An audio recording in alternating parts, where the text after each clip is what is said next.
Hoy nos acompaña un comunicador, escritor y conductor que se ha convertido en uno de los grandes referentes del entretenimiento en México. Jordi Rosado marcó a toda una generación con Otro Rollo, programa que hizo historia en la televisión y que ahora regresa en vivo junto a Adal Ramones para revivir esa magia que nunca se fue. Además, ha conquistado el mundo digital con La Entrevista con Jordi Rosado, uno de los podcasts más escuchados de habla hispana, donde sus entrevistas cercanas y profundas nos muestran un lado distinto de las personalidades más reconocidas. Conferencista, autor de bestsellers y una voz querida en radio y televisión. Jordi sigue reinventándose y conectando con nuevas audiencias. Bienvenido a Quebradazos amigo! Jordi Rosado. Encantado de estar aquí. Nos vemos siempre en la fiesta. La fiesta. Pero también trabajamos. También, no. Tú trabajas muchísimo. También tú. Muchísimo. Oye, me encantó que dices, hay que trabajar como si uno se estuviera muriendo de hambre. Es que decíamos eso, que el otro día le escuché una frase a alguien que me encantó, que me decía, no, es que trabajo como si me estuviera muriendo de hambre. Le digo, yo también. Le digo, o sea, hay un momento donde nos clavamos mucho con el trabajo y es cuando te apasiona. Claro. Y yo creo que también has sabido lo que es no tener chamba. Pues trabajas, siempre estás buscando tenerla, ¿no? Por supuesto, y tenerla segurita. Exacto, sí, tenerla segurita, exacto. Es un placer tener aquí al entrevistador más consentido de México, ese lugar que te has ganado, con 250 entrevistas maravillosas, entrañables. Y bueno, por supuesto que has cambiado la voz de una generación, te has reinventado y queremos platicar hoy de tu éxito, no nada más profesional, sino también personal, porque eres un hombre hecho y derecho, una gran persona, un gran ser humano, amigo, que eres un gran ejemplo. Así es que bueno, arrancamos. ¿Qué te parece? Gracias, amigo, muchas gracias. ¿De dónde surgió la idea de entrevistar? Fíjate que yo siempre he sido muy platicador. O sea, yo creo que yo sí es algo que tengo nato. Yo me subo a un taxi o estoy con la sobrecargo o con el empresario que me tocó ir a un evento y vengo preguntando y todo. Entonces, realmente siento que todo mundo tiene algo extremadamente interesante que decir, si escuchas. Porque el asunto es que todo el mundo tiene algo que decir, pero no todo el mundo quiere escuchar. Entonces, creo que es algo nato. Siempre quise hacer como esas entrevistas uno a uno y ahora que las empecé a hacer en digital, bueno, ahora ya son casi 5 años, pues nos empezó a ir muy, muy bien. Pero lo que me gusta es que yo voy realmente emocionado a cada entrevista. O sea, claro, al entrevistado que tengo enfrente, lo estudio un día antes o 2 días antes, voy emocionado, voy contento. O sea, digamos que obviamente estás trabajando en ese momento y que tienes que hacer, tienen diferentes complicaciones según la persona y según los temas, pero realmente es como si fuera mi día a día, o sea, me encanta. De hecho, mucha gente me pregunta que desde cuándo preparo las preguntas y todo eso, y les digo, es que no preparo ninguna pregunta, o sea, no llevo ninguna pregunta. Es la plática del curioso. Es la plática del curioso real, ¿no? Eso sí, tengo muchos datos y sé mucho de la persona que tengo enfrente, claro, la tengo muy estudiada, pero tengo curiosidad real, no hay una sola pregunta hecha, ¿no? Claro, sí, pero es para ir recorriendo el camino, sobre todo de la vida de las personas, pero el éxito, el fracaso, las subidas y las bajadas. Y yo creo que hoy en día es lo increíble de los podcasts, es que nos traen esa oportunidad de conocer a los seres humanos, ¿no? Exacto. Que antes no existía, antes las figuras eran pues de pantalla y punto, ¿no? Sí, fíjate que esa es una de las ideas principales de la entrevista en mi canal de YouTube. Y eso te los platico siempre antes. Les digo, oye, mira, durante muchos años hubo un Star Talent o un sistema de que a las celebridades eran como intocables, perfectas, como que todo era glamuroso y su vida no tenía problemas. Y pues es todo lo contrario. Todo ¿no? lo contrario. Y si no, que la TV novelas y la TV Notas lo hagan ver. O sea, al contrario, pues toda la gente que nos dedicamos a esto, pues al igual que todas las personas, tenemos muchos problemas, pero además, al ser públicos, los problemas se acrecentan porque tú tienes una lupa encima, ¿no? Claro. Una persona que tenga, no sé, una infidelidad o cualquier problema, pues va a ser duro en su círculo. Te toca llorar 2 veces, ¿no? Exacto, pero si además aquí hay una infidelidad y es todo, y lo sabe todo el país y todo el mundo se burla o se siente o te señala o te etiqueta, es algo muy feo. Entonces, yo lo que he tratado es que en mis entrevistas, conozcas al artista, pero no al artista, sino a la persona verdaderamente. O sea, es como, al artista ya la conocemos. Si yo siento a Yuri o a Lucero, ya sabemos que son exitosas, ya sabemos su carrera, ya sabemos todo. Y tú puedes preguntarle sobre eso, que no es que sea poco interesante, es muy interesante, pero es un general. pero el saber, ¿no? ¿A qué hora se acuesta Lucero? ¿Cómo duerme? A Yuri, ¿qué le da miedo? ¿Qué le preocupa? ¿Cuál es el problema que tiene hoy con su hija?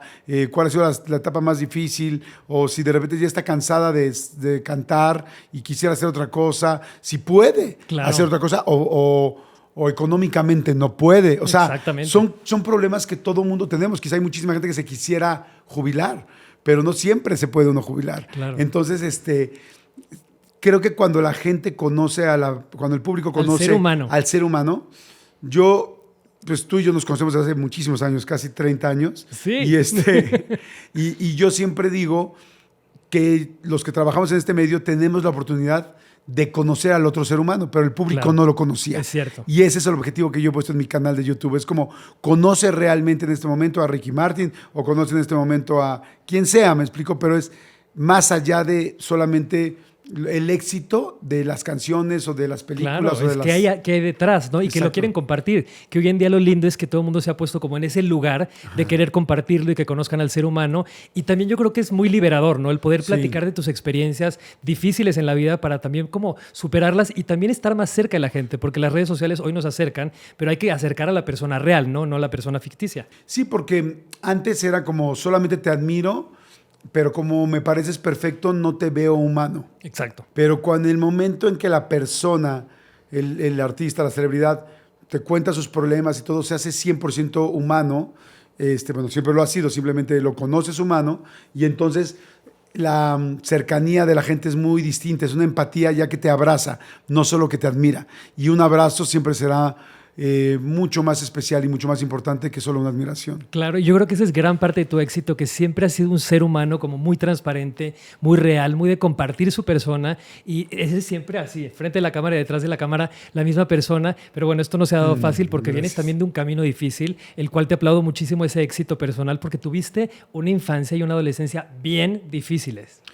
Pues fíjate que, sí tuve adolescencia con algunas complicaciones fuertes, pero pues yo creo que la mayoría de la gente hemos tenido adolescencias bien fuertes. Lo que pasa es que luego, bueno, infancias, adolescencias, creo que poca gente puede decir, de cada 10, no sé, quizá podrán decir 2.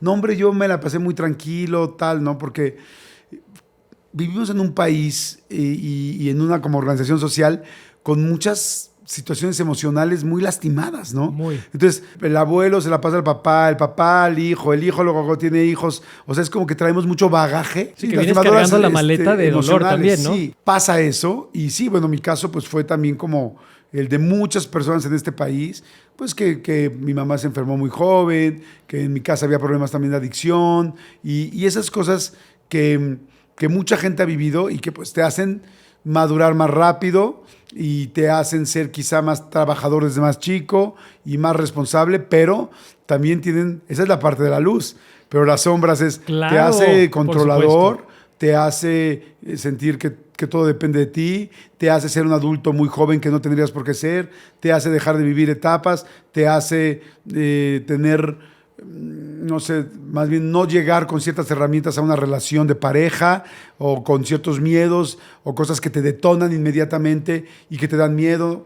Creo que habemos mucha gente que tiene, bueno, no hablo por los demás, pero hablo por mí, que tenemos miedo al abandono. Claro. Y que trabajar el abandono, bueno, para mí ha sido un trabajo de vida. O sea, yo llevo 20 años trabajando el abandono y la verdad sí lo tengo mucho más, ya muy, muy, muy trabajado, pero siempre pendiente de que tienes que echarle ganas. Y en mi caso, por ejemplo, ni siquiera es que yo haya tenido un abandono físico. Sí, eso te iba a preguntar, ¿qué te había marcado como el abandono? Porque en realidad a lo mejor no fue un abandono, pero sí una relación muy difícil en tu casa, un ambiente. ¿Era tóxico el ambiente? No, fíjate que no era tóxico el ambiente en mi casa. Lo que sí es que si tu papá tiene alguna situación de adicciones, claro, pues él puede querer estar cerca, pero pues tiene una enfermedad. Entonces no está cerca, eso lo puedes leer como un cierto abandono.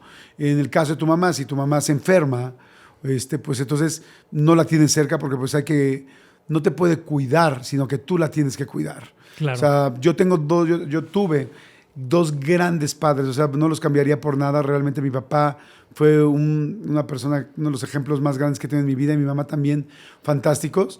Y me encantaría decir que, o sea, lo último que ellos hubieran querido es que yo sintiera ese abandono, pero pues es imposible porque ellos no lo pensaban, ni lo hicieron a propósito, Claro, ni nada. eso. Yo creo que esa es la diferencia, ¿no? O sea, si no lo hacen a propósito, finalmente es lo que te toca vivir, pero también hay cosas de las que no se dan cuenta. A mí me impactó mucho cuando dijiste que tu papá, tener ciertos reclamos tú con él y decirle, es que faltó esto, tal, y estuviste ausente en esto, y dijo, es que no lo tengo registrado, Sí, no por me el acuerdo. alcoholismo, ¿no? Sí, por el alcohol, sí. Aprendes también, ¿no? Aprendes a entender lo que es una enfermedad, a entender lo que es una adicción, aprendes a perdonar. Hay una razón, hay algo muy fuerte, ¿no? Creo que como niño y adolescente, el que no te sientas que fuiste importante para alguien en algún momento importante, te va a marcar de por vida. Pero en realidad, cuando te das cuenta que no fue que no fueras importante, sino que en realidad en ese momento la persona estaba enferma y no podía atender, ¿no? Esta situación que a tal grado que no se acuerde, ¿no? Claro. Inclusive, ahora, estoy hablando de mi caso, Claro. pero hay gente que realmente sí se fue el papá, ¿no? Es como que no había un pretexto, Que no regresó. O que se fue la mamá y no regresó. Tengo a un par de amigas que se fue su mamá, o sea que eso es algo casi Que no te imaginas imposible de que podría entender en pasar, este país, claro. como que el papá, como tiene menos vínculo a veces con los bebés, pero entonces tienes que entender y aprender, como digo, no es mi caso, pero he aprendido por la gente que he conocido, que inclusive un papá que se va, o sea, que físicamente se va y nunca regresa y nunca se hace responsable y llama cada 3 años o no llama nunca, en realidad no habla de ti como hijo, habla de la otra persona. Claro. Porque inmediatamente lo que nos pega es, no soy suficiente. Eso Eso es. es, o sea, es- Creo que el peor de los daños para el ser humano, Sí. siempre pensar que no eres suficiente. Sí, no soy ni siquiera suficiente para que la línea consanguínea más directa que existe, donde la naturaleza tendría que darte ese amor básico, así como de cajón, ni siquiera eso me pudieron dar. Y ya cuando he platicado con gente que ha vivido esto, aún se ha ido tu papá o tu mamá, literal, el papá no estaba preparado, era inmaduro, estaba viviendo otras cosas, tenía otros problemas emocionales. Entonces es como, no habla de ti, habla de ellos, pero aprender eso es cañón. Y luego ser papá como somos tú y yo, Claro. pues es como ahora, híjole, si ahora yo, ¿qué cosas les puedo estar pasando a mis hijos? ¿Qué cosas puedo estar dejándoles y lastimando Sí, qué errores a sin lo mejor. querer, ¿no? Porque Claro. nadie, yo creo que, no quiero decir que nadie, pero yo creo que muy poca gente en el planeta realmente quiere hacerle daño a un Claro. hijo. Sí hay quien lo quiera hacer, lamentablemente, pero no es el general. Entonces, Claro. sin embargo, la mayoría lo hacemos, ¿no? ¿Y en algún momento de tu vida estuviste enojado como viendo a ese niño de 9 años, 10, 11, 12 años, diciendo, es que me hicieron responsable de muchas cosas que un niño no se puede hacer responsable? Sí, pero me fui dando cuenta mucho más adelante. O sea, fue ya como entrando a terapia. O sea, nunca fui consciente de eso sin terapia. O sea, fui consciente, o sea, nada más sabía cómo actuaba y sabía que me sentía muy responsable. Y, en fin, las cosas, como decías, como ser una persona controladora, porque tuviste que controlar muchas cosas desde Claro. muy chico, ¿no? Inclusive alguna situación en tu casa, por ejemplo, en mi casa, mi mamá que estaba enferma, de repente era como entre mi hermana y yo, súbela al coche y vámonos rápido y corre al aeropuerto, al hospital, porque se está muriendo. O sea, eso te da una responsabilidad que un adolescente no tendría por qué tener. Claro. Pero pues la vida es así. Entonces, no, nunca me di cuenta antes, hasta que empecé a tomar terapia, me di cuenta y te das cuenta, por supuesto, que eso te afecta en el día a día, que te afecta en la vida. Ahora, hay otra cosa que es impresionante, pero también es real.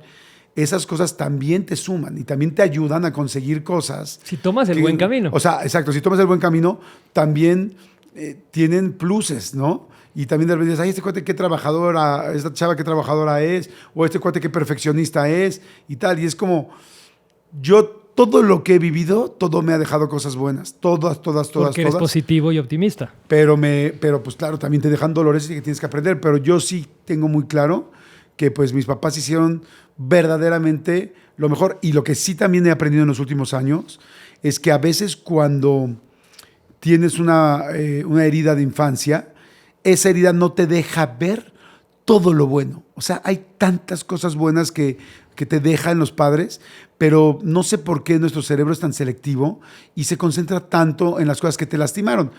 Me parece un poco lógico, las emociones, Sí, seguramente claro. la emoción negativa se sobrepone sobre la positiva, pero cuando logras entender que tus papás hicieron lo mejor que pudieron, aún se hayan ido, empiezas a encontrar muchísimas otras cosas buenas y valiosas y que dices, wow. Y de repente yo sí me he encontrado en ese momento que digo, ay, qué fuerte. Entonces, quizás los últimos 5 años fui muy duro. Y cuántas cosas lindas hay que aprendí, que me dejaron, que me hicieron. Que me Con el tiempo se ve. Pero tienes que ir creciendo y madurando. Bueno, y eso te digo hoy, que estoy seguro que me faltan muchas cosas por aprender, ¿no? Claro. Seguramente, si platicamos en 5 años, te diré, uy, otra cosa nueva que estoy aprendiendo que hoy hago mal, ¿no? Que hay que sanar. ¿En algún momento te has sentido cansado como de haber cargado con todo ese peso como hijo? No, fíjate que no. Más bien se me hizo un estilo de vida. Wow, que es peligroso eso, porque entonces uno lo normaliza. Sí, lo he normalizado.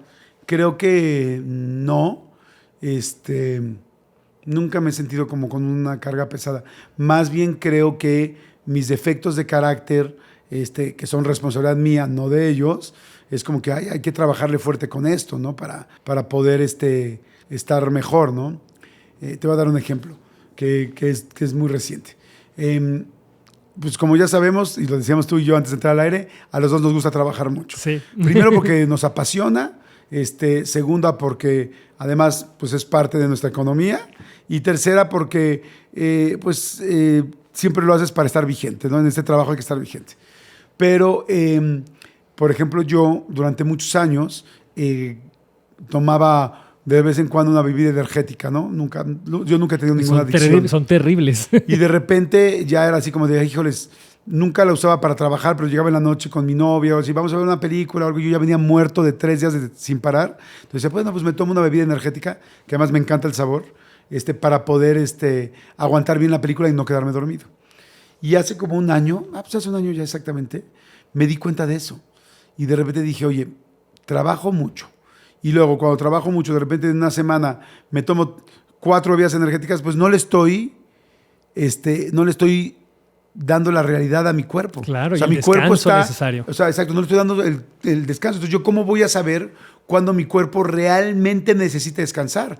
Porque yo le estoy dando como 10 tazas de café de golpe. Así, sí, órale, 10 tazas de café. Y ve la entrevista con Oscar. Claro. ¿Te tomaste ahorita? No. Pero a lo que voy es como, no, o sea, es como, voy a hacer todo lo que quiero hacer. Claro. Y en realidad es que no puedes, cuando trabajas a este nivel, no puedes hacer todo. No puedes. Porque entonces te empiezas a lastimar a ti mismo y ya dejas de disfrutar la vida. Entonces, por ejemplo, hace un año esto que era algo muy leve, te digo, porque jamás, o sea, ni es que que tomara 1 al día, no.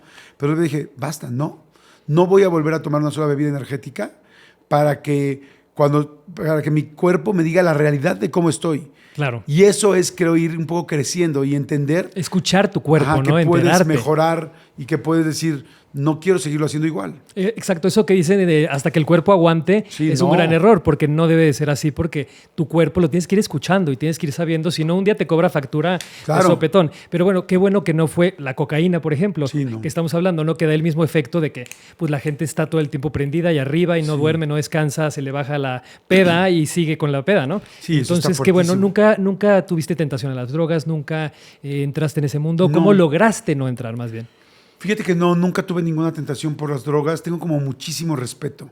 No, creo que casi hay 2 caminos, lamentablemente, cuando una persona tiene cercanía con las adicciones. Y digo lamentablemente porque un camino es te da miedo, que afortunadamente fue el que yo tomé, me da mucho, mucho miedo.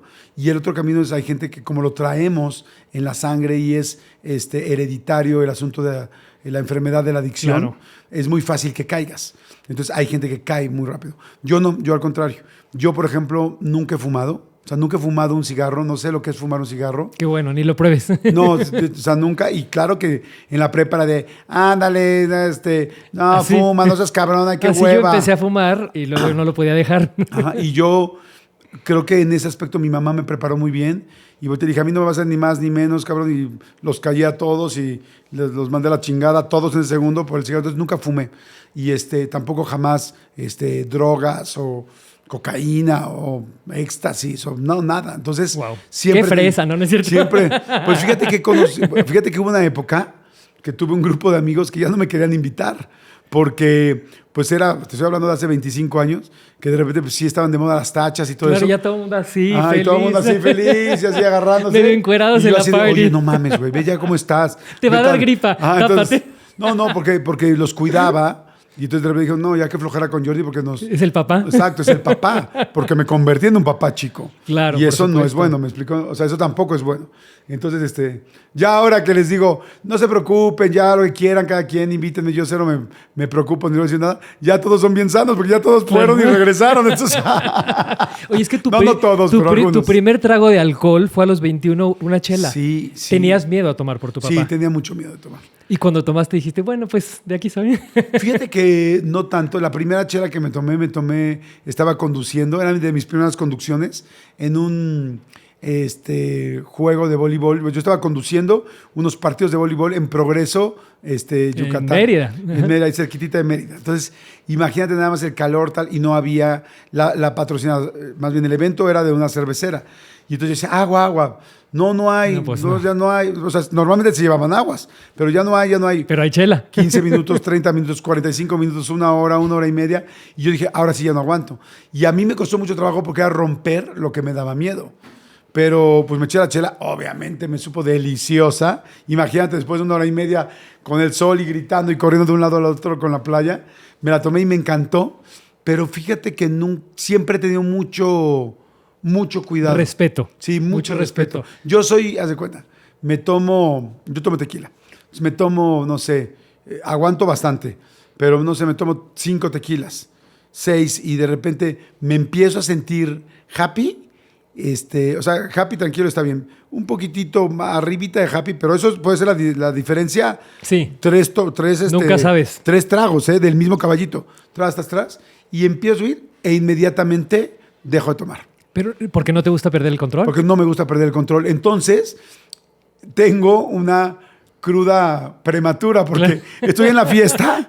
Entonces, yo planeo... Paras en seco. Sí, entonces paro, de repente es como de todo así a la 1:30 de la mañana, pues que ya no sea una cena, a las 9 de la noche, y a la 1:30 todos están prendidos y yo así como de, ya me empieza a dar sueño, ya me empieza a dar cruetos. ¿Qué pedo? Y yo, no, yo me quiero ir a mi casa. ¿Cómo crees? Si apenas nos vamos a ir a tal lugar. Y yo, no, yo estoy tronado. Porque yo no me dejo... digo, claro que a veces de repente perdido, un poquito claro más que tal, despeinadillo y todo. No, claro que he cantado Oaxaca o sea, claro que me he puesto unas super pedas, ¿no? O sea, como todo el mundo algún día me he puesto, o sea, varias Bien. veces, ahora sí se puso cañón. ¿Te dan crudas? ¿Te dan crudas? Sí me dan crudas, pero ya casi no, porque lo controlo muy bien, como que Claro. ya no dejo tan fácil que me dé crudas. Sé que siempre tomo lo mismo. Si veo que tomé más esa noche o que tomé mucho, llego y me tomo 2 aspirinas. Entonces al otro El día... asunto arreglado. Te levantas bien. Difícilmente me da ya cruda. Claro. Y hablando de los miedos, ¿le tienes mucho miedo a la oscuridad? Platícanos de esto porque pánico, ¿ya no? No, ya no. Le tuve mucho miedo a la oscuridad de chiquito porque, pues no sé, como que soy muy sensible. Yo también me daba pánico a la oscuridad. Y la imaginación no me jugaba a favor, ¿no? Como que pensaba muchas cosas muy fuertes. Y yo creo que yo era muy sensible de chico. Yo sí creo en la gente que puede ver cosas en otro plano. Sí. Y yo creo que yo era muy sensible de chico, porque en mi familia hay gente que es muy, muy sensible de una manera muy seria. Entonces yo creo que yo era uno de ellos, pero yo era muy miedoso. O sea, yo era el sensible, pero miedoso de la familia. Claro. Entonces como que en algún momento me lo bloquearon. O sea, a mí me mandaron muy chiquito. O sea, yo la primera vez que fui a un psicólogo fue a los 6, 7 años a que me quitaran el miedo porque no podía dormir. A mí también me daba miedo que no podía dormir. ¿Ah, sí? Sí. Y luego yo tuve bueno, no, es lo mínimo que me pasó a mí, más bien tuvimos la mala suerte en mi familia que una de mis primas más querida, muy chiquita, de la misma edad que yo, que es un poquito más grande, como 9, 10 años, falleció a los 9, 10 años. Entonces, que un niño de 7 años vea a su prima de 9 años que falleció y que tenga que imaginarse el féretro y tal, muy una niña impactante. tan chica, entonces eso no me sumó. Y entonces me tuvieron que llevar a la terapia y ya dejé de tenerle tanto miedo. Pero entonces llega el punto exacto donde dejé de tenerle tanto miedo. Ahí le bajé al rollo del susto y de si los fantasmas, porque yo, te digo que yo creo que me cerraron porque yo no veo nada, no siento nada. Yo llego a una casa y dicen, ay, se siente una vibra horrenda. Yo no siento nada. Aquí asustan. asustan. A mí nunca me asustan, nunca me pasan. Bueno, ahora tengo un video que por favor te voy a pedir que lo vayas a ver. Como soy miedoso, nunca he entrevistado a muchas personas como estos cazafantasmas que llevan años haciéndolo, ¿no? Y nunca he ido a una investigación porque pues me da pavor. Y ahora resulta que para mi blog tengo un nuevo canal de blogs fue Alberto del Arco, que es un influencer importantísimo que persigue el asunto paranormal y él hace investigaciones. Y nos tocó, yo lo iba a entrevistar para mi blog y de repente llega y nos habían citado en el Desierto de los Leones mi equipo de gente. Y me dijo, no, vas a platicar con él en el bosque. Y yo, órale, sí.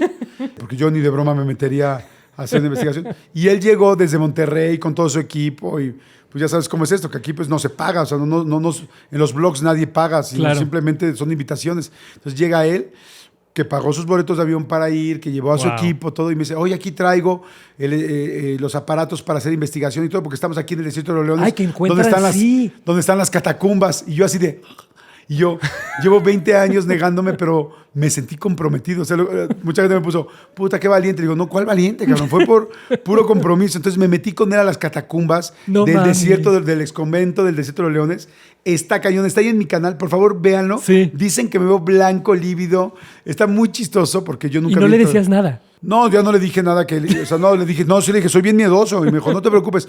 Pero no le quise decir, no lo vamos a hacer... porque se me hizo una falta de respeto con él. Claro. Dije, ya vino. Qué lindo eres. Y tú dije, no, ya vamos, pero me costó un chorro de miedo, o sea, un chorro de valor. Y es Jordi Rosado Vlogs en YouTube, Jordi Vlogs con B chica de video.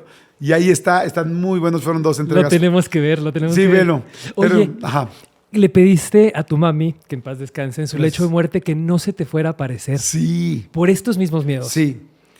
Sí, fíjate. Te daba mucho miedo que de repente, claro, porque dicen que luego se manifiestan, ¿no? Sí. Sí, te digo, como yo sí creía al 100% que las personas que ya murieron se pueden manifestar, yo le dije a mi mamá, oye, ¿sabes qué?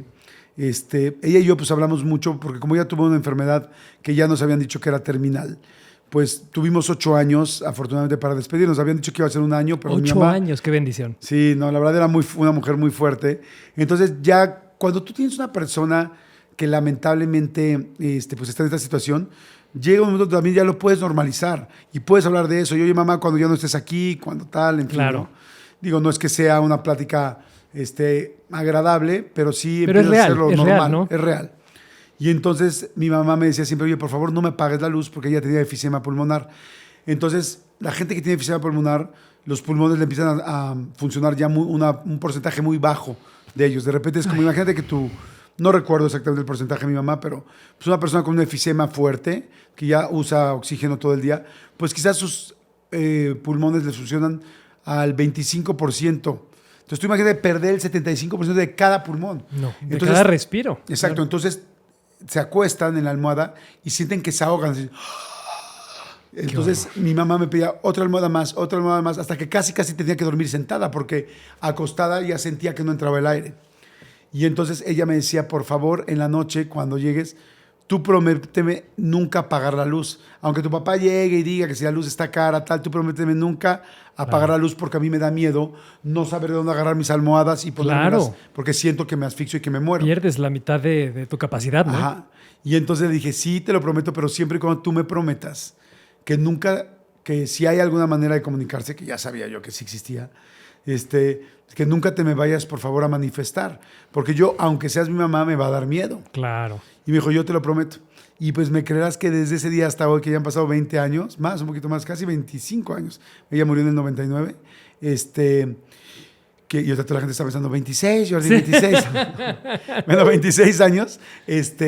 Ni siquiera he podido soñar con ella. Wow. Ni siquiera le he soñado. O sea, me respetó de una manera impresionante. Qué increíble. Es que dicen que cuando uno los deja irse es cuando ya no se manifiestan. Es como cuando se van en paz. Pero cuando uno todavía siempre pues extrañas, ¿no? Y tienes el deseo y el recuerdo de una manera diferente, ¿no? El recuerdo como de que quisieras que estuviera aquí es cuando se manifiestan. Eso es lo que me han dicho. No sé mucho del tema, pero aquí está la prueba, lo que dices tú. Sí, se y la fue en verdad paz. no... Ahora sí me he sentido muy cuidado por ella. Sí la siento súper cerca. Igual de mi papá. Como que lo siento muy, muy, muy cerca. No sé si tú lamentablemente has perdido a alguien. Mi papi ya falleció hace 9 años. ¿Y lo sientes cerca? Sí, lo siento cerca, claro, por supuesto. Y lo que dices tú, con la madurez y el tiempo va uno pensando más en esas reflexiones de que no fueron papás perfectos, no, pero que hicieron cosas increíbles y maravillosas que a lo mejor no supimos en su momento, no agradecimos en su momento, pero hasta que eres papá y tienes otra edad, puedes verlo y puedes pues agradecer en el cielo. Y tú tuviste la gran bendición como yo de despedirte de tu papi. Sí, afortunadamente sí. Pero sientes, y yo creo que toda la gente que nos está escuchando o viendo ahorita, ahí entiendes el significado de la palabra omnipresente. O sea, dices, antes mi papá solamente estaba cuando le llamaba por teléfono o cuando iba los domingos a verlo. Y hoy lo siento todo el tiempo. Claro. O sea, no necesito ya el teléfono para estar con él. Hasta esa vocecita detrás del oído que de jóvenes no nos gustaba, que te están diciendo lo que sí, qué hacer y qué no. Sí. Son angelitos protectores, ¿no? Que yo siempre digo, detrás de la oreja me siguen hablando y me siguen diciendo como qué camino tomar. ¿Qué aprendiste de todas? Perdón que te interrumpa. Sí, claro. Fíjate que hay una frase que he escuchado mucho en la gente que recientemente ha perdido a alguien y dicen, ojalá tuviera aquí a mi papá, ojalá tuviera aquí a mi mamá para decirme qué hacer en este caso. Y yo lo que les digo, es que sí lo tienes. Sí. Sí lo tienes. Lo que estás pensando y sintiendo que hay que hacer es él el que te está diciendo. Claro. O es ella. O sea, sí lo tienes, nada más que no te lo puedo decir así tan literal como te decía antes, pero ahora te lo dice por tu intuición. Claro. La intuición que tienes de qué no debes hacer si dices, oh, es que esto no debo, eso no debo, te está diciendo tu papá, no seas pendejo, eso no. Es como el ejemplo que te dieron, ¿no? Y, por ejemplo, ahorita que hablabas de tu prima de los 9 años que murió, una prima mía también murió, Mariana, porque cruzó una calle y la atropellaron. Entonces, yo crecí con un pánico a cruzar las calles y a mis hijos los volví locos, como, no, pero la calle, párate, voltea. Un día me dijeron, pero ¿por qué siempre es un enojo en cada parada de calle y cada cruce? Les dije, es que pasó esto. Y me dijo, ya te entendimos. Pero entonces explícanlos y vamos a poner mucha atención por una mala experiencia tuya, pero no te vuelvas loco, no cada parada. Pero bueno, el aprendizaje es así. ¿Tú qué aprendiste de la relación difícil con tus papis para no repetir errores como papá? Repetimos diferentes, bueno, Sí. hacemos diferentes errores, pero ¿cuál fue tu aprendizaje? Pues hay muchas cosas que aprendí. Una de las cosas que yo creo que para mí es más importante es estar presente en sus momentos importantes. O sea, mi mamá siempre estuvo muy presente, mi papá pues no por esta situación, y sí me quedé impactado de cómo te lastima esa no llegada a la graduación, esa no llegada a la fiesta muy importante que tenías, esa no llegada al festival de la escuela. Entonces yo, por ejemplo, hoy en día si me dicen, oye, pues mañana tienes tal cosa importantísima de trabajo, pero también es el festival de tu hijo, no va a haber manera, si no importa lo que sea, no importa lo que me paguen, no importa tal, no lo voy a hacer. Qué o sea, lindo. voy a ir a lo de mis hijos, como que siento que eso es muy importante. Segunda, pues hay otra que ahorita que me hiciste la pregunta, es una pregunta fuerte porque hay una que no sé si le estoy haciendo bien o no.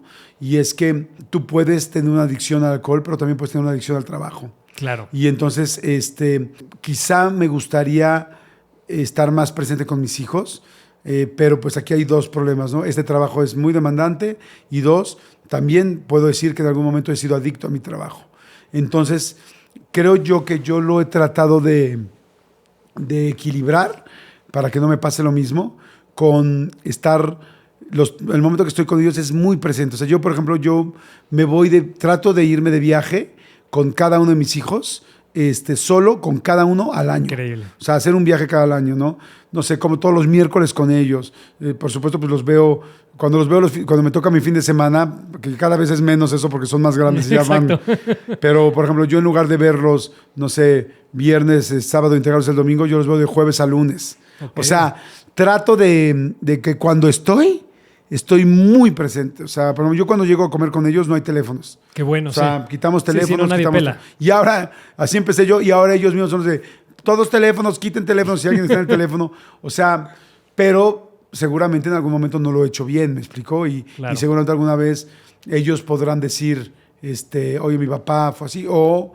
No sé qué otras cosas, pero seguro va a haber cosas que me van a reclamar. O sea, ya me gustaría estar de repente en unos años en sus terapias para ver, jamás me imaginé que eso les molestara. Uno nunca se imagina lo que puede ser que les esté afectando. Exacto. O les esté llamando, porque yo siempre digo, mientras uno haga todo con amor, va a tener que tener un buen resultado o se va a poder visualizar como algo lindo, aunque haya tenido un error, ¿no? Claro. ¿Sabes qué me gustaría?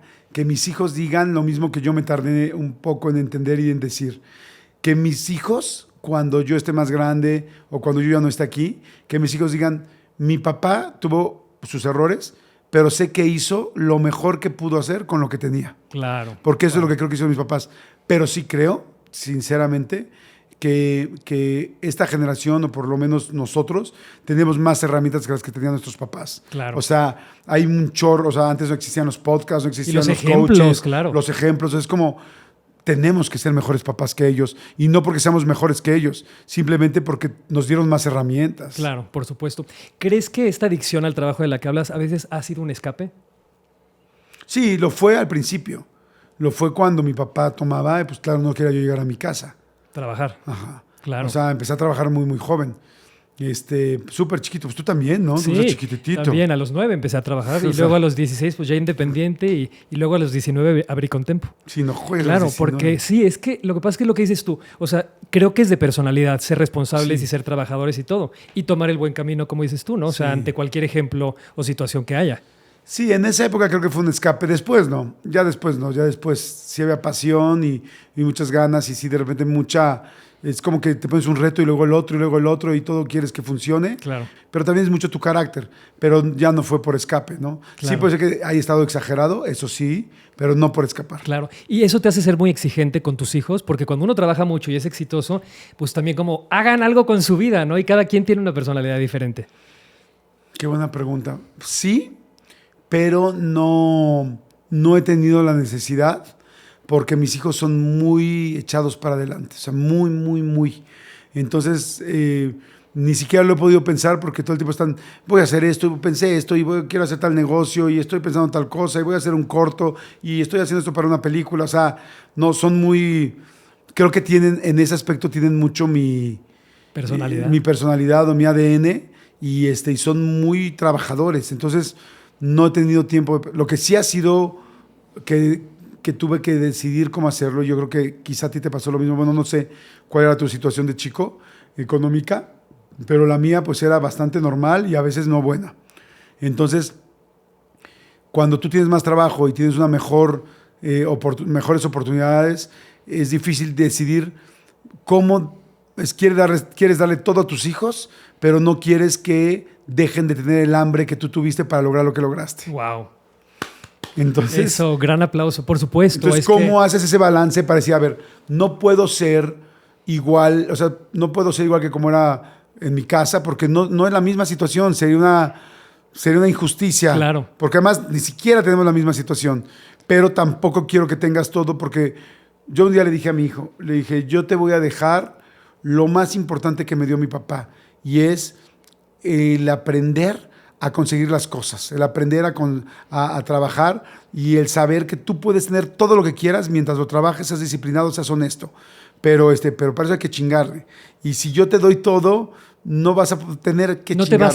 No te vas a ver. Ajá. Pero también es importante dejarlos que se tropiecen. Claro. Si tú no dejas que se tropiecen, pues no van a aprender de sus errores. Y el otro día, como mis hijos van ahora a partir porque pues van a estudiar universidad, estaba yo triste y fíjate que Marta de Baile me dice, ¿pero de qué estás triste? Le digo, pues de que se van a ir. Me dice, pero para eso los educaste. Me dice, es el trabajo que has hecho durante 20 años para que se vayan. Entonces, ya llegó el momento, no te arrepientas. Esto simplemente es el resultado de un trabajo que has hecho con esa finalidad y esa meta. Y es cierto. Sí, fíjate que un día en los libros que escribí para adolescentes y para papás adolescentes, los libros ¿Qué húbole?, platiqué con uno de los expertos más, pues de los mejores expertos en América Latina de adolescentes.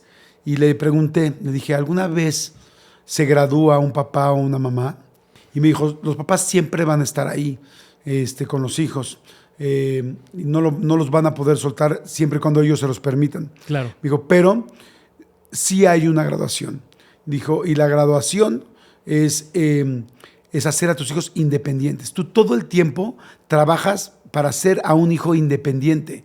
Y el momento en que lo logras debes sentirte orgulloso. Exacto. Porque ese es el objetivo. O sea, es un pájaro cuando tiene a sus polluelos, lo que dice es que vuelen, ¿no? Un oso, lo que dice es que aprenda su oso chico a cazar o a agarrar el salmón en el agua. Claro. Y cuando el oso chico agarra el salmón en el agua, va a ser su propia manada y se va a tener que ir.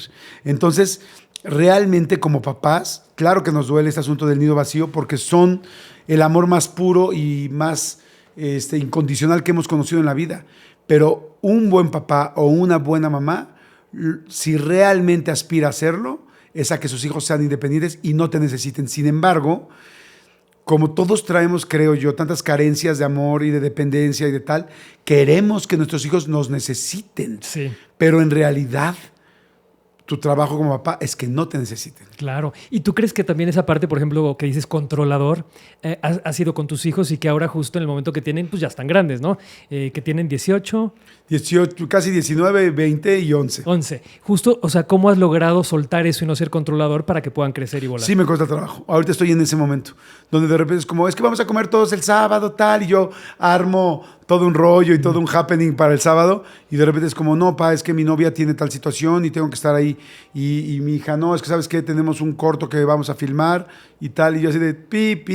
Claro, pi. ya están haciendo Pero su vida. y sí me duele, pero digo, papacito, esto es lo que te toca, obviamente. Claro. Y ahí, ahora más que nunca me he dado cuenta de lo importante que es no dejar tu vida por tus hijos. O sea, no olvidarte de ti. Claro. ¿No? Y ya no estoy diciendo solo de pareja, hay mucha gente que no tiene pareja, pero hay gente que sobrepuso a sus hijos ante su pareja.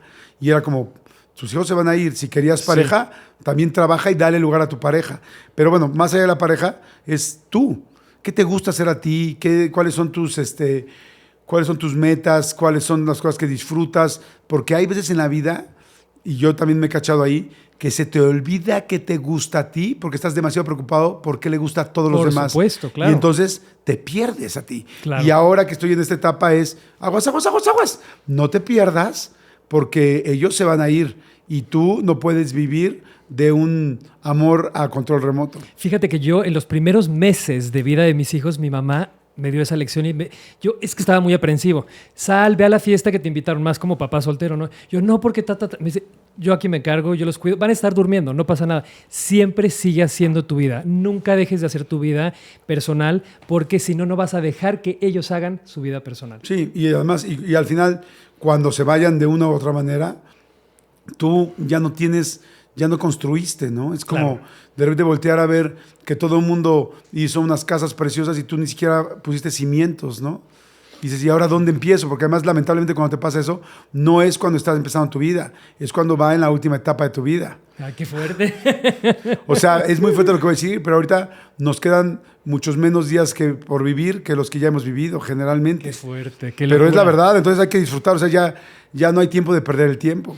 Ay, me encantó eso, ya no hay tiempo de perder el tiempo. ¿Y el ser controlador te ha afectado en tus relaciones de pareja? Sí, me ha afectado, pero también sabes que fue algo que he manejado ya desde hace mucho tiempo, ¿no? Como que es algo que he trabajado mucho en terapia, de muchas formas distintas. Entonces, en un principio sí te afecta, porque quieres que todo se haga como tú quieres, porque quieres que todo sea como que gobernar todo y pues como dicen en los grupos, yo fui a un grupo de codependencia, porque el codependiente es muy controlador y como dicen en los grupos, o sea, tú te tienes que dar cuenta, tu vida se tornó ingobernable porque no puedes gobernar a nada más que a ti.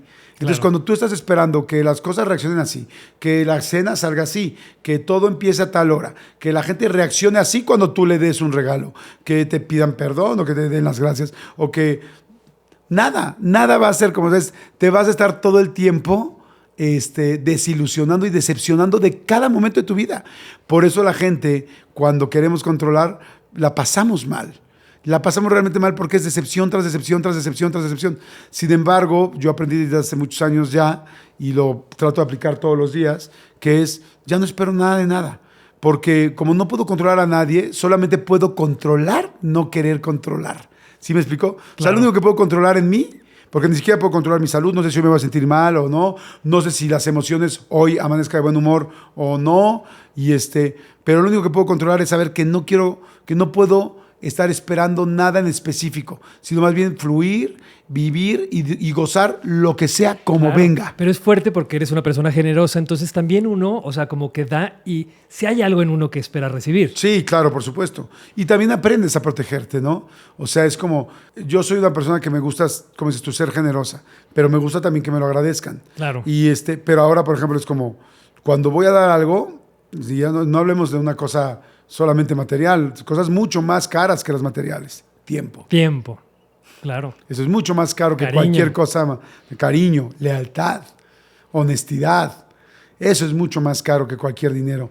Y cuando doy eso, si ya no recibo lo que quiero a cambio, cuando me empiezo a enojar, digo, a ver, cabrón, ¿lo diste porque querías darlo o lo diste porque querías un aplauso de regreso? Entonces dije, si lo diste porque eres una persona recíproca, entonces no lo diste de corazón, entonces no lo vuelvas a dar. Claro. Entonces, pero eso sí, cuando veo que una persona no es recíproca conmigo, me alejo. No me enojo, no le digo, no reclamo. Sí, pero no te llena, o sea, ya solamente digo, claro, sí. no estamos en el mismo canal y yo sí espero también de ti. No lo hago por un intercambio, pero sí busco empatía. Claro, tiene que ser recíproco siempre, por supuesto. Con todo ese aprendizaje hoy en día, ¿cómo te relacionas afectivamente? Pues hoy sí estoy, creo, en un mucho mejor momento para relacionarme afectivamente. Me siento mucho más, pues puedo decir, como con más herramientas. No quiero decir que maduro, porque decir maduro es algo muy serio, ¿no? Es como si ya tú supieras todo, pero sí me siento mucho más maduro con respecto a hace años, más tranquilo, muy claro en qué necesito, en qué quiero, en qué me gusta, en cómo respetar a la otra pareja, en saber qué errores tengo yo, en saber que no siempre es viendo hacia el frente, sino viendo hacia ti, el saber que si algo te molesta o te detona o te duele de la pareja, pensar antes que decírselo nada más o reclamar eso, es qué me duele a mí, por qué me duele, por qué me detona, y también tener los pantalones de decir, te pido de favor que me ayudes a no hacer esto porque a mí me detona esto, Wow. a mí me lastima en esto, y ayúdame por favor, y a decirlo, porque también antes creo que muchos en la pareja, por lo menos hablo por mí, no nos gusta ser vulnerables porque te da miedo que alguien ocupe esa vulnerabilidad. Sí, que la destrocen, claro. Sí. Entonces, ahora estoy completamente distinto de ese aspecto. No, por supuesto, no digo en ningún momento que ya cantes victoria o por eso siempre vas a ir bien. No, porque pues, las relaciones son complicadas y tendrán muchos elementos. Y en una relación hay 2 historias y 2 temores y 2 tipos de heridas. Y ojalá que lo logres, ¿no? Claro, ¿no te pasa que a veces, habiendo trabajado mucho en todo eso, pues sales con personas que no han trabajado tanto en su persona y es así como, entonces como que eres un gran paquete de sabiduría, digamos, sin estar diciendo la perfección ni la madurez, pero que es un gran paquete para que el otro lo reciba también y diga, pues, ¿ahora qué hago con todo esto? ¿No? El camino que ha caminado. ¿No te hace estar solo también sí, eso? Fíjate que yo he tenido varias etapas de soltería, digo, ahorita estoy en pareja y espero quedarme así. Felicidades. Gracias ya por siempre con ella, que realmente estoy muy contento y muy agradecido de que los dos hayamos llegado en este punto de nuestras vidas. Pero antes de esto salí con varias personas y todas, y te puedo decir que en serio todas, valiosísimas. O sea, hasta digo, qué suerte, qué cosa tan más linda he tenido de tener la oportunidad de salir con gente tan valiosa y tan linda. Sin embargo, no todos hemos estado en el mismo lugar emocional de trabajo. O a veces una persona tiene algo que sabes que es tu talón de Aquiles. Y no es que ella esté mal, es que tú sabes que tú con esa parte no puedes. Es como uno de tus no negociables. Claro. Y entonces la persona no es que... Yo creo que en la vida, por lo menos yo, no he estado descartando o eligiendo gente, sino más bien entendiendo quién es la persona con la que más coincido para poder hacer la vida en el momento en que ambos estamos, ¿no? Empatía, conexión. Ajá. ¿Y no te pasó a lo mejor que había personas que pasaron maravillosas por tu vida, pero no supiste darte cuenta, no supiste leerlas porque a lo mejor no habías trabajado todas estas cosas personales? Sí, bueno, claro, sí, por supuesto ha habido personas que quizá yo no estaba preparado, ¿no? Hoy mismo lo platico con mi novia y le digo, los dos decimos, ¿no? Es que nosotros ambos somos divorciados y decimos, si nos hubiéramos conocido cuando nos divorciamos, no hubiéramos podido tener la relación que tenemos ahorita porque tenemos muchas cosas que aprender. Claro. Y entonces sí, claro que ha habido gente que ha sido muy valiosa, que dices, qué lástima que no estamos en el momento. A veces por mí, a veces por ellas, pero el asunto es hoy me siento muy orgulloso de poder decirle a alguien, eres una persona valiosísima, pero no es lo que yo en este momento necesito, aunque te duela en el alma dejarla, ¿no? Porque antes yo no podía hacer eso. Sobre todo la gente que tiene una huella de abandono ante la persona que te quiere y te abraza y te quiere con él, haces todo con tal de no terminar, porque claro, no quieres fines, quieres siempre estar en constante play, claro, no quieres stop. Claro, no, y disfrutar las relaciones sin miedo, ¿no? Hay una frase que tienes que me encanta, que escribiste que dice que el 95% de las cosas a las que les tenemos miedo no van a suceder. Sí, esa es una frase que no es mía, es una frase... Yo pensé que era tuya porque la había citado en un libro. Sí, la puse en un libro, pero la cité de algún otro lugar y es cierto, ¿no? O sea, dicen que está comprobado, o sea, que inclusive está científicamente comprobado que el 95% de las cosas que te apuran, te preocupan, no van a pasar. Y yo, por ejemplo, eso lo pongo en mi libro más reciente, que es un libro, ya este no es de adolescentes ni nada, es un libro de superación personal. Se llama Sin pretextos, cambia el pero por el puedo. Y es un libro... Cambio el pero por el puedo. Wow. Ajá, es como cómo conseguir las cosas, ¿no? Cómo verdaderamente darte cuenta qué potencial tienes en la vida, ¿no? Y ahí cuento muchísimos de mis aprendizajes, muchas cosas que le he aprendido a más gente, muchas entrevistas que he hecho con gente súper, súper talentosa, empresarios, celebridades, gente, y mis propias experiencias de cómo yo me he reinventado, cómo yo he conseguido algunas cosas en mi vida. Y ahí, por ejemplo, digo que yo, cuando pongo esa frase, digo que yo, por ejemplo, toda mi vida por el asunto de alcohol de mi papá pues llegaba muy tarde, eran como cosas complicadas. La gente que toma pues pierde la noción del tiempo. Y entonces yo siempre tuve la pesadilla desde chico, la pesadilla estando despierto, que a mi papá le pasara algo, que tuviera que ir yo a la morgue, a algún lugar a recogerlo. Y siempre tuve ese miedo de algo muy grave le va a pasar y yo voy a tener que estar ahí para resolverlo. Claro. Y me da pavor porque es una de las personas que más amo en mi vida, obviamente, es tu papá. Y mi papá falleció 45 años después, en su cama, comiendo dulces del mercado que compraba de 200 gramos, sus caramelitos, de estos dulces de anís, comiéndolos perfecto, durmiendo, dormidito, y al otro día ya no despertó y ni siquiera sufrió. Y entonces yo digo, fíjate, yo me eché 7 años de mi infancia con esta pesadilla, claro, que jamás sucedió, y así han habido miles de cosas que nunca pasaron malas. Entonces sí trato de pensar en que la mayoría, bueno, no de pensar, sino de estar seguro que de cada 10 cosas que me preocupan hoy, 9 no van a suceder. Qué liberación pensarlo así, ¿no? Sí. Porque entonces ya uno ya como que ya recortas sí. lo que no está también en tus manos y no está bajo tu control, y claro, lo que no está dicho, ¿no? Exacto. Viendo tu vida en retrospectiva, ¿hay algo de lo que te arrepientas? Me hubiera gustado saber que tenía... No hay nada de lo que me arrepienta, porque pues la respuesta que todos tenemos de cajón, ¿no? Porque todo te hizo llegar al lugar donde estás hoy. Y es de cajón porque es real, ¿no? Más bien, ¿qué sí me hubiera gustado cambiar? Me hubiera gustado entender la enfermedad de mi papá cuando estaba yo más chico y saber que no era personal. Me hubiera gustado saber quizá de este asunto de la codependencia antes, para poder tomar decisiones más inteligentes en el amor y no salir a veces tan lastimado. Eso me hubiera gustado. Me hubiera gustado, eso sí me arrepiento, entender que cuando era chico se juntaba terriblemente las ganas de trabajar, ahorita te mencioné la palabra, ahorita me acuerdo, esa pasión, se juntaba la pasión quizá con la necesidad de que me fuera bien, ¿no? De enseñarle a la gente que puede ser bueno, y dejé de hacer cosas muy importantes. Voy a decirte ejemplos, ¿no? No sé, yo mi primer negocio, al igual que tú, lo empecé a los 16 años, y a los 18 años era realmente un gran negocio, o sea, un muy buen negocio. Entonces, tener ese tipo de responsabilidades a los 17 años, pues, tú me entiendes perfecto, era una locura. Entonces, no sé, por ejemplo, en mi universidad no fui a mi foto de graduación, no fui a cosas importantísimas de mi vida por ir a un trabajo que iban a estar los patrocinadores. Podría haber ido cualquiera, pero me tardé 20 años en entenderlo. O sea, no cualquiera, pero podría haber ido mi socio, otra persona, podrían haberme esperado.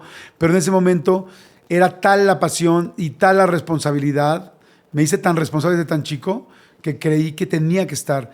Y hoy, a lo largo del tiempo, digo, no, qué chistosa, porque en ese momento decía como, no mames, van a venir mis 5 patrocinadores más importantes que invirtieron tanto y confiaron en mí, tengo que estar ahí. Pero tal. Es que sí es importante también, claro. Sí era importante, pero a la distancia, sé que si yo no hubiera estado ahí, y decía ahí, por ir a una foto de la universidad, y a la distancia veo la foto, me veo que no estoy ahí. Así te buscas. Sí, veo que pagué la universidad con mi dinero, veo que me costó mucho trabajo sacar adelante, veo que me recibí con muchísimo trabajo, hice una tesis 6 años después de salir de la universidad y lo logré, y que no estoy en la foto. Pero olvídate la foto, no es la foto solamente por el material, es el momento, ese momento. Y digo, hoy, con 25 años más de trabajo y de experiencia, digo, sí, era más importante ese día, porque al patrocinador, si yo le mandaba a mi socio, no iba a hacer gran diferencia. Sin embargo, esto sí lo fue, porque este es un momento único en mi vida que nunca más se va a repetir. Claro. Bueno, lo importante es la lección para no perderte de grandes momentos hoy en día, como dices, con tus hijos, ¿no? Claro, exacto. ¿Te dolió dejar Otro Rollo? No, me encantó. ¿Y era una liberación? ¿Y era una liberación? Sí, estaba muy cansado. Estaba muy cansado. Yo creo que especialmente Adal y yo ya estábamos exhaustos. Todos era un equipo que tuvimos muchísimo trabajo. Era una locura de trabajo. El martes terminaba el programa y el miércoles ya estábamos planeando lo de la siguiente semana. Era exhausto durante 12 años continuos sin parar. 12 años. Nunca tuvimos un mes de vacaciones, por ejemplo. Y para el consumo mental y emocional que requiere un programa así era tremendo. Entonces, no, cuando acabó Otro Rollo fue... De hecho, me acuerdo que me levanté ese martes que no tuve programa, así de, wow, no juegues, qué increíble. ¿Qué hago ahora con los martes? ¿Qué hago ahora con esas tardes? Exacto. ¿Qué hago con los miércoles que no hay juntas? Fue riquísimo, claro, porque además me sentía muy orgulloso de lo que habíamos hecho, ¿no? Era como, claro, como en algún momento esto tenía que terminar y también me sentí... ¿Terminar? Pausa, porque regresan, pero ahora a los regresa. escenarios, platícanos eso. Sí, vamos a regresar 18 años después. Hace 18 años que no nos juntábamos todos y vamos a regresar a hacer un nuevo, un show en vivo, en teatros, en auditorios, de Otro Rollo. Entonces, la consigna es, mucha gente quiso estar en el foro de Otro Rollo y en toda la República Mexicana, en Estados Unidos, en Centroamérica, y pues nunca pudieron estar en el foro. Pues ahora les vamos a llevar ese foro a su casa. Y la idea es además reunirnos. Yo ya no volví a hacer nada con Adal, o sea, nunca volvimos a trabajar juntos. Bueno, hicimos un capítulo para Prime Video, pero un episodio de un programa nada más yo de invitado, pero nunca volvimos a trabajar juntos, no nos han vuelto a ver juntos y ahora pues fue fantástico poder reunir a toda la planilla principal, ¿no? Y hay mucha más gente que pasó por Otro Rollo y no es que sean menos importantes. Claro. Simplemente hicimos la reunión con la gente, con lo que más recuerda a la gente, que fueron los integrantes Otro Rollo All Stars. Exacto. Pues más que All Stars, porque todos son stars, sino... Sí, me digo, pero como ahora está la moda de los principales, ¿no? O sea, como bueno, eso yo también es terrible. Digamos que los más recurrentes, los que más tiempo estuvieron. Claro. Entonces, pues está increíble porque está Roxana Castellanos, está Gaby Platas, está Lalo España, Mauricio Castillo, Adal Ramones y yo, como que toda la plantilla original. Claro. Y en esa plantilla original pues vamos a hacer un show que va a dar muchísima remembranza a la gente, les va a dar mucha, pues ahora que está tan de moda todo este asunto de la melancolía y de recordar las cosas, la van a pasar increíble, se van a divertir, va a haber muchas muchas que en ese momento disfrutaron y que ahora las van a disfrutar en vivo, y también cosas nuevas y diferentes de pues quiénes somos ahora. Evidentemente no es un programa de televisión, porque pues no puede ser el mismo programa de televisión adentro claro, de un... no, pero es compartir con ustedes. Pero es compartir, en vivo. Pero va a haber muchas cosas de remembranza que les va a fascinar y muchas cosas nuevas, y se van a morir de la risa, se van a divertir, se van a llevar la esencia, es la esencia de Otro Rollo, con una actualización de lo que somos hoy, y la verdad es que todos tienen una carrera increíble, preciosa, y pues vamos a andar por toda la República. Lo que sí es un hecho es que son solamente 25 fechas, porque aquí sí todos tenemos muchísimo trabajo, claro, y juntarlos a todos fue casi imposible. Entonces, pues van a ser solo 25 fechas, arrancan en enero del 2026 y terminan en febrero del 2026. ¿Boletos a la venta ya? Ya en México. Pues se van a acabar en este segundo, nos van a dejar para correr a comprar en boletos. La Ciudad de México están en Ticketmaster, pero en cada ciudad de toda la República hay diferentes tiqueteras, entonces todo está bajo el paraguas de Music Vibe con B chica, musicvibe.mx, ahí de la ciudad que estés, te metes y te redirecciona directo a la tiquetera para que compres boletos. Wow, pues ya lo saben, a comprar sus boletos, y ha sido un placer poder platicar contigo, gracias, Oscar, saber de este regreso de Otro Rollo, pero sobre todo conocer más al ser humano y aplaudirte tantos éxitos personales. Gracias, amigo. En tu carrera eres un gran referente, eres un orgullo para todos, así es que muchas felicidades, que sigas siendo el bello ser humano que eres. Gracias, Oscar. Y se te quiere. Te lo agradezco mucho, te quiero mucho y muchas gracias. Igualmente, gracias por la querido. plática y por todo. Esto fue Jordi Rosado en Qué Madrazo Celebrities Edition. Nos vemos en la próxima. Bye.